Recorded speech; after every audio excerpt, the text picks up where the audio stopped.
I'm trying to find the title of this podcast because I want to reference it because it was so good. Why wanting everything leaves you with nothing. That's what we're going to talk about today. But before we dive into that, we have to talk about the event coming up because I think not enough people hear about it every day. Only certain amount of people see my stories, less and less because Instagram blows, a big one right now. And I have to learn all the different strategies. I'm chat GPTing all the time. Like, what's the best time to post about this? When's the best time to do this story? Because they change the algorithm constantly. And it just is really frustrating. Yeah. All I want to do is help people. Like, I just want to help women feel better. And Instagram likes to, of the 30,000 followers that I have, 1,000 see my stories. Yeah. I mean, I have 115,000 and about 1,000 maybe or less see it. So it's not So frustrating. I tell Becca this all the time. I would rather have less followers and better engagement because followers really mean nothing. I would also say that it makes it really hard from a creator standpoint when you're getting penalized. People say that and it's weird to me. Penalized. I think it's also weird that people say fulfillment. Fulfillment. Yeah. Fulfillment is what people say. I know two people in my head. I'm not going to call them out. Say fulfillment. Weird. I know. I don't know. Whatever. What's annoying is creators, and I hope Instagram hears this. They'll probably like shut me down for saying this, but it's almost like we get penalized for answering more questions in our stories. So the more stories that you have, it's like the less views because either, I guess maybe it's a me problem where people fall off and they're just like, I don't care about this. But like I've even stopped answering as many question boxes and I've been more selective about the ones that I am answering and then just messaging people instead of showing it all the time. Because again, from a story perspective, like I have other people that I just watch and like if she's talking a long thing, I'll click through it or whatever.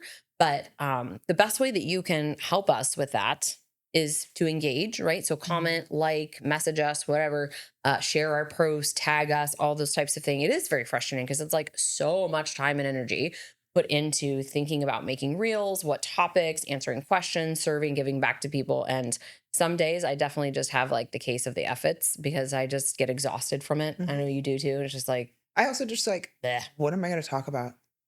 Is my life really that enjoyable and exciting to watch? I don't know. I think it's a chaos and shit show most of the time. It's like a big dumpster fire a lot of days. Liz messaged me this morning to share something with her and it was like 7:15 and I wanted to message you back and be like, I need to wait until the chaos is done because we're from 7 a.m. until 8:30. My life is just hectic. I'm trying to get both kids dressed and brush their teeth. Yeah. There was a spider in the bathroom this morning, which was a whole thing. It was not a big spider. It was a very normal sized spider. But that happened. And then, Carson wanted to wear this huge oversized jersey that we ordered the wrong size from China. I was like, okay, let's just tuck it into your shorts, I guess, because this is definitely not the right size for you. But he was really excited about it. And yeah, it's, getting myself ready and the kids ready to drive out to Liz's and bring all the things that they need.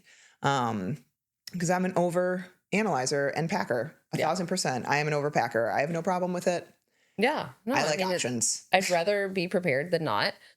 This morning, Marcus left Ethan on the couch by himself. And I was like, So if you guys don't know, I have a 6-year-old and a 6-month-old, and I love my 6-year-old's love for his little brother. But, Ethan is a chunk. He's heavy. And so Marcus will be like, Mom, look. And he's like carrying him, but like not really carrying him. It's like Ethan's just like looking at me like, help. So I'm like, just sit on the couch with him and like chill. Here's a toy, whatever. I'm going to do this. I'll be right back. And then I hear the TV go on and I'm like, what is going on? And so I'm like, Marcus, you cannot leave your 6-month-old brother because he's also scooting and like getting himself, to different. And so then I'm yelling at him and I'm like, Marcus, like you cannot. And I don't know how many times we've told him, with carrying him, being careful and this and that. And like, not in the face. We're playing outside all weekend with water guns and water balloons. And like our neighborhood kids came over and then his friends from soccer came over. It was just chaos. And like, I think I said not in the face probably 300 times. I mean, it just makes you want to go crazy. So I agree with you. It is just pure chaos. Yes. And then this morning we got this big ass wagon that I decided to buy out and take them. I was literally like sweating because it's heavy. This thing is heavy, first of all. And then I have my 50-pound 6-year-old with my almost 20-pound 6-month-old, by the way, almost 20 pounds. And I'm like, okay. I told Marcus, I said, I don't, because he's like, we're going slow. I'm like, I don't think I can run pushing you. because this is too much. Carson has figured out how to piss off Taylor, and it's just, it is Nick. We left the baseball game yesterday and drove home, and both kids wanted to go with Nick, which was so nice because normally they want to go with me. And we got home, and Nick was like, "How am I able to get so annoyed with them in like a 7-minute drive?" And they just fight and argue, and it's just like. But then on the way here, they were both holding hands. Taylor wanted to hold Carson's hand while they drove with me to visit, to like drop them off with my mom. And he's like, "Taylor, I'll sit next to you in Starbucks," because we got Starbucks, obviously. And it's just so cute. And they're so cute sometimes. But then other times this morning, also in the same breath, Carson was dragging Taylor by her arm through the living room because they were playing tug of war. And I'm like, this is not okay. You cannot drag her by her arm. Oh my God.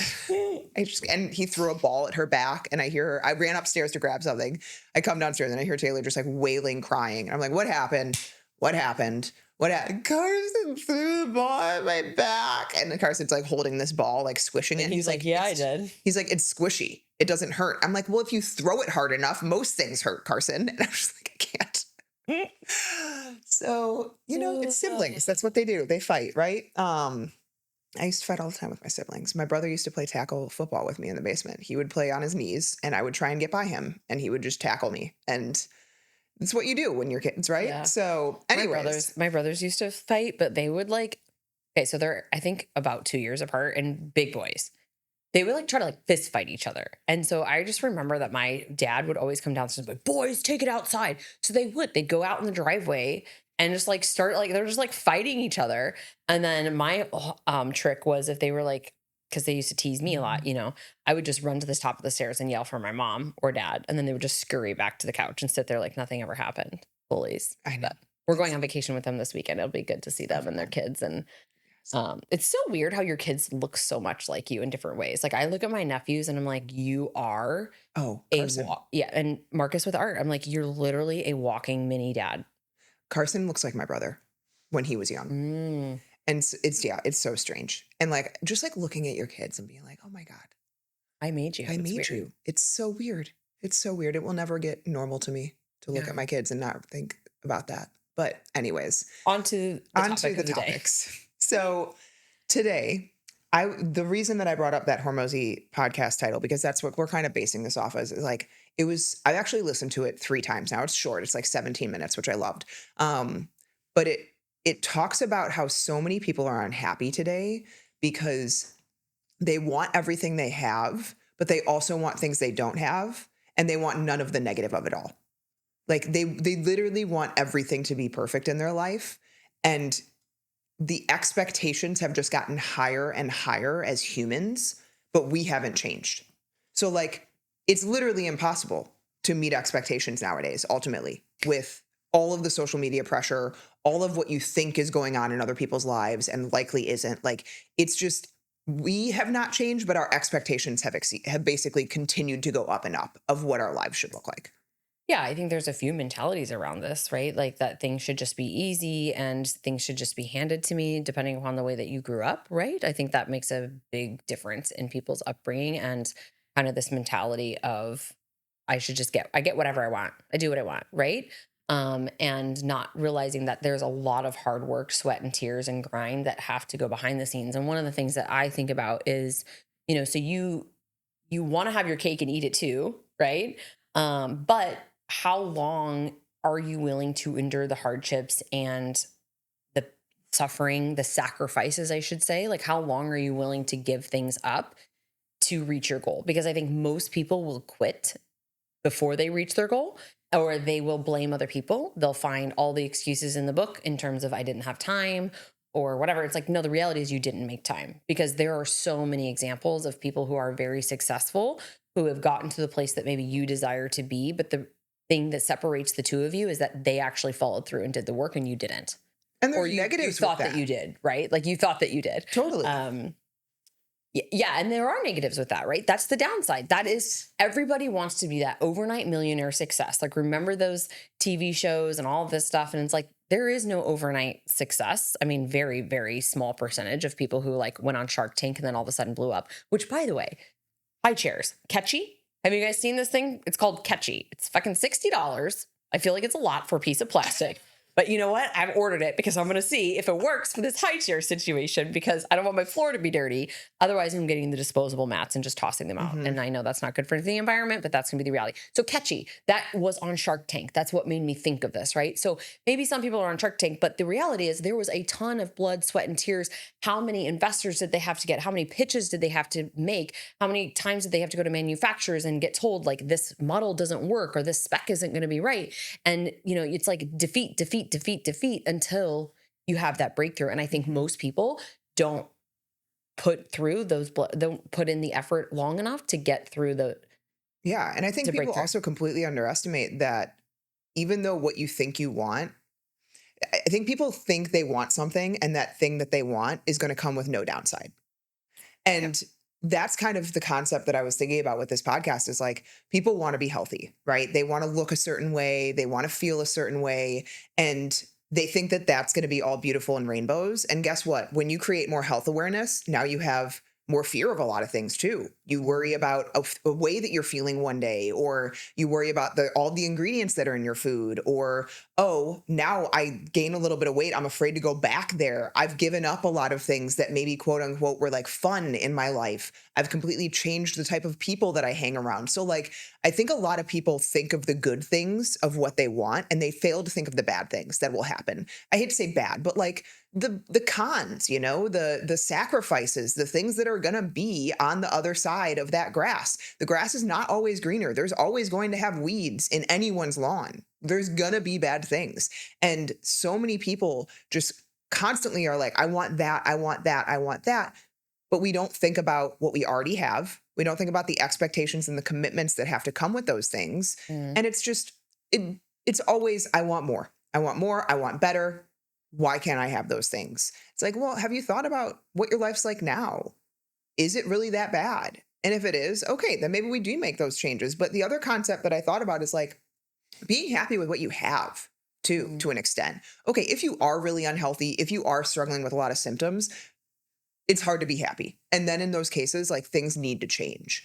But something that I have tried to instill a little bit more is, and like I joked with Liz last week because Nick and I got into a fight and I'm trying to think about what it was even about. Oh, my car. So I just think this is a good example though. Yeah. Like, so I needed to service my car and we got my car at a dealership that's like an hour from our house. And so with that purchase, we got some services covered, right? Like when I need an oil change and a tire rotation, it's covered if I take it to that Kia. The Kia dealership, though, is an hour away. I don't have time. I don't personally want to take the time to like drive an hour, sit there, and then drive an hour back home. It's a lot of time out of my day that's lost, right? They just opened an Elgin Kia dealership by me that's like 10 minutes from our house. It didn't exist when we bought the car, else I would have bought it there. But anyways, Nick was like, did you try and see if they cover the service at the other dealership? You should take it there if they cover it. I didn't. And so I took it to the one that wasn't covered. And the service itself was like $75. So, okay, I would have saved $75. There were some other things that they found that I needed to fix, and it was like $380. Nick was very upset. And he was like, I wish you would have listened to me. And I said, maybe you should have married someone that can live up to your standards. She was in her feels. It was a long weekend. There was other things going on. Just sometimes you just say that. And Nick stormed out and slammed the door and took us into his baseball game. So, but it's like, you want the wife that gets everything prepared, that cooks all the meals, that cleans the house, that has the job, that is the mom, that's your lover, that holds a good body count. Like, you want everything. I am not all of that. I am me. I am messy. I am not OCD at all about the cleanliness of our home. It is the opposite of what I am. And you married that. And so like, sometimes you take the good with the bad, right? And I think that's another thing is like, we want everything and we're angry when we don't have it. But are you holding way too high of expectations for things? And in the same breath, okay, if you do want those things, know that they're going to come with some downsides. And are those downsides that are they things that you can live with ultimately? Like, what are the downsides that you are okay living with? Right. So it's kind of the concept of, does the pain outweigh the benefits, right? So the example I would say here is, you know, if you are somebody who's really symptomatic and you're in pain physically every day, it's impacting your quality of life. the pain of not changing something is far greater than changing so that you can get out of this pain. The same thing in terms of marriage. It's always going to come with compromise. You are never going to find a perfect 10 out there, okay? Because listen, when we all don't have makeup on, nobody looks fantastic. There is just not one person I've ever seen that looks just gorgeous, waking up out of bed with no makeup. Even though your husband would tell you that he thinks that of you, he's lying through his teeth. Don't believe him. You look better when you have a little bit of mascara, when you have just a little bit of blush. Like, we all look better with those things, okay? Natural beauty is cute to an extent. But I also personally really like, so anyways, I'm going to get off this topic, so I'm going to piss somebody off. But you have compromise, right? So that person, like, I go back and I remember I lived with a boyfriend for a couple of years, and he would leave his cup around the house, and it drove me bonkers, right? Well, what do that drives my husband bonkers? I leave the dish or the cup in the sink because I'm in between calls and I'm going back and forth. And I understand the dishwasher is right there. I do. I'm just really busy right now and I don't have a breath. No. You put it next to the sink. That's my husband, our podcast producer. Thank you, babe, for finding it. That I actually usually put it in the sink, but there's compromise here, right? Yes. So the pain, though, in this aspect, right, is that you could just live a lonely life because you want the perfect 10. And you're not willing to understand that nobody is perfect, including yourself. And so then you're lonely instead of being in a great marriage that you get 90% of the things that you want. You have to realize that we are all different human beings. And so I think the pain of, these things is just what you have to look at, and like pros and cons. I think that's one thing. I remember when I was in a Bible study in college, I was making a list of things that like you must have, you would like to have, and then like you can't stand. Right. And so like those can't stand things were like a total no. If you called me Lizzie, bleh, get away from me. I don't even want to talk to you. You could be the hottest person on the earth. Do not call me Lizzie.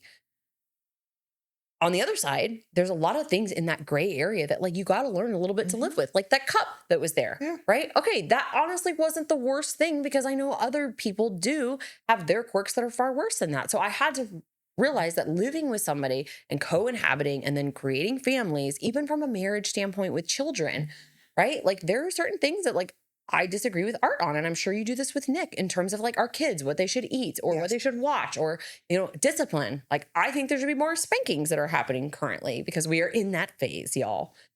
It's the phase. Sorry, if you don't believe in spanking, I believe in spanking in the right way, not a reactive spanking, but in the appropriate manner.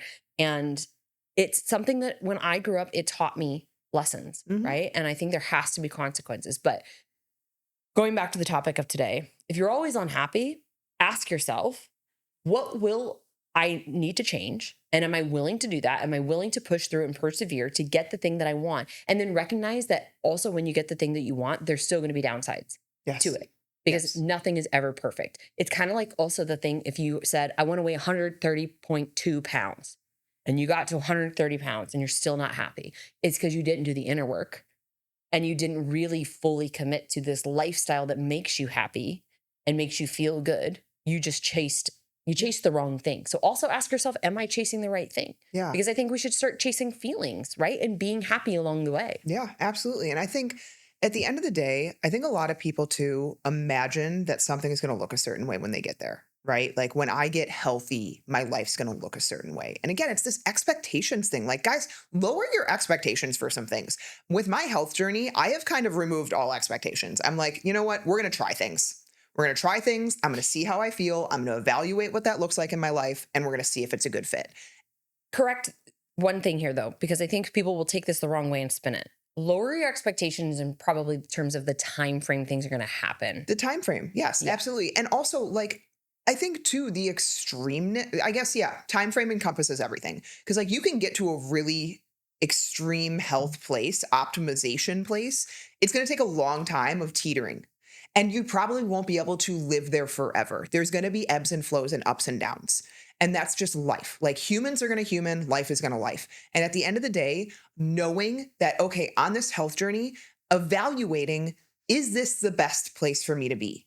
Am I happiest here? And that's that constant evaluation and self-evaluation and physical evaluation of, okay, for me, I have learned I cannot be strict 24/7. I'm unhappy. I'm truly unhappy when I am strict 24/7 in terms of I'm never having any alcohol, I'm never having any sugar, I'm never like those things. I don't need an abundance, but when I never have them, I'm not happy in my life. I feel like I can't go out to dinner, I can't enjoy things. Do I feel really, really good physically? Yes. But I've realized that I can still feel 98% of that really good physically by enjoying those things here and there. And so it has been an never ending, and it's going to continue to be a never ending process of finding that balance for myself. Because the only way I did that, though, was by pushing through all of those different phases and trying all of those different things. I tried being really, really strict for a really long time and then realized, oh, this is kind of dysfunctional for me. Like, I'm not super happy here. I think some people, sure, maybe it works for their life, right? Maybe they're with someone that's very similar and they get along with that and that works for them. That's awesome. My marriage and my relationships, like, it's just not a fit. And so it has created more turmoil in my life to try and do those things. And then I've also realized when I completely go away from like all being strict, not tracking my food, not planning out my meals, I don't feel good there either because I get a little bloated. I get a little bit more tired. I get a little bit more watery. And so, like, it's been a constant ebb and flow, and all of it comes with downsides and upsides. All of it. It's just which of those downsides and upsides am I most capable of living with long term? And I'm still figuring that out, but I think I'm getting pretty close at this point. And I've found things that help me feel good, enjoying some things. Like, I've found ways to enjoy alcohol without being completely hungover the next day. I've found ways to increase my energy throughout the day, utilizing peptides and nootropics, even being in really high stress situations. So again, my point comes back to experiment, have flexible expectations of how long things are going to take, and constantly be evaluating. Yeah, because not everything's going to work, and not everything's going to work in the perfect way that you think it will, or the way that it did for somebody else, because you are your own person and your own body, and you're in a season of life right now that things may work differently than they did previously. And we've talked a lot about this in various other episodes. And so from the expectation standpoint, the only thing I would say here is your expectation of yourself to show up should be high. The expectation that you have for the outcome should be low, because you're going to put in a lot of freaking hard work and you might not get an outcome that you want. Nope. Your body might just be like, well, we're not going to show up for another 6 months. So keep doing what you do. But you have to do those things to get there anyway. So along the way, you might as well be proud of yourself that you showed up and you did the work, and you can look back and say, okay, I tried this. It didn't work. I know that didn't work for me, but now I'm going to try this, and I'm going to keep pushing, and I'm going to keep pushing. And I'm not always going to base it solely on a number on the scale, but I'm rather going to take a step back and think about, why am I doing these things for myself holistically in terms of my life? If it's work, right? It's, that you're ever evolving and you're growing as a person, right? You're expanding your knowledge, you're developing your skills. And then as you get better and better and you're the expert, then the finances come, because nobody really pays you thousands of dollars to do your job when you're not an expert, right? And so that's one thing. If it's in your physical life, you have to realize that things get harder the longer that you pursue health. Like the changes that you made when you were 18 or 19 years old and you saw 30 days out, right? 8 pounds difference, or, oh man, like this just seems to like be working effortlessly. That is a completely different in your 30s and your 40s, right? And so I think that you just have to remember that your expectations for yourself to show up and do the work need to be high. You need to raise the bar there. You probably need to raise it higher than it is right now and push through the hard times. And, at your last rep in that exercise, when you could just give up because nobody else is watching you. No, you take that big, deep breath and you get that last lift in, even if it's almost to failure, right? Do it safely. But you are continuously pushing and pursuing the things that you desire, and recognize that it's not all butterflies and rainbows, and lower the expectations of how fast that outcome might come for you. But I would just want to reiterate that in terms of you showing up for yourself, nobody else can do it for you. And you're the only other person that can raise the bar.